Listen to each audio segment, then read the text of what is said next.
ধনী গরিবের সাথে একসাথে বসে একই কাতারে ইফতারি করবো, আল্লাহ যদি দেয়।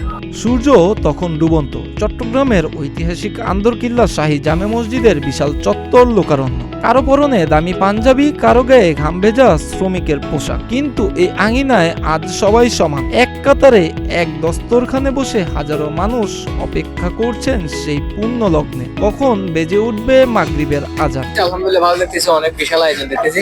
দীর্ঘ 25 বছরের এক অটুট ঐতিহ্য। প্রতিদিন এখানে ইফতার করেন প্রায় 3500 রোজাদার। চট্টগ্রামের প্রাচীন এ মসজিদের বিশাল চত্বর যেন পরিণত হয় এক মানবিক মহামিলন মেলায়। আভিজাত্যের দেয়াল ভেঙে ধনী দরিদ্রের বৈষম্য ঘুচিয়ে একই মেনু আর একই ভালোবাসায় সিক্ত হন সবাই। এখানে ইফতারি না করলে আমরা তৃপ্তি পাই না। পুরো আয়োজনের নৈপথ্যে কাজ করেন একদল নিবেদিত প্রাণ স্বেচ্ছাসেবক ও মসজিদ কমিটি। কোনো হইচই নেই কোনো বিশৃঙ্খলা। নিপুণ শৃঙ্খলায় এক একজন রোজাদারের সামনে পৌঁছে যায় ইফতারের থালা। এই আয়োজন কেবল পেট ভরানোর নয়, বরং ভ্রাতৃত্বের এক শক্তিশালী বার্তা ছড়িয়ে দেয়।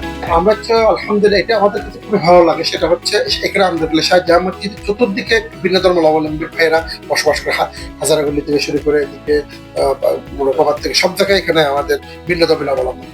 তারা বিকালবেলা তাদের আমাদের কিন্তু বসে খায় না, ইফতার নিয়ে যায়। এটাকে আমরা খুব পজিটিভলি ভাবে দেখি। ইসলাম একটা সৌন্দর্য, Islam is the complete book of life.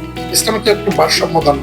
Andarkilla জামে মসজিদের খতিবের ব্যক্তিগত সেক্রেটারি হাসান মুরাদ বলেন, আমরা চেষ্টা করি আল্লাহর মেহমানদের সর্বোচ্চ সম্মান দিয়ে আপ্যায়ন করতে। এখানে পদমর্যাদা বা আভিজাত্যের কোনো স্থান নেই। গত 2 যুগ ধরে এই ঐতিহ্যের মাধ্যমে আমরা ইসলামের সাম্যের শিক্ষাটাই মানুষের কাছে পৌঁছে দেওয়ার চেষ্টা করছি। প্রতিদিন 3000 লোকের ইফতার হয় এখানে।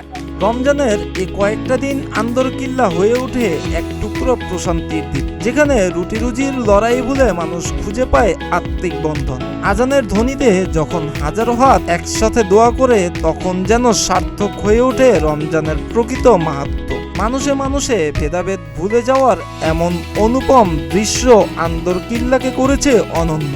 হাজারো মানুষের এই ইফতার কেবল চট্টগ্রামের নয়, বরং সারা বাংলাদেশের জন্য এক অনন্য সম্প্রীতির উদাহরণ।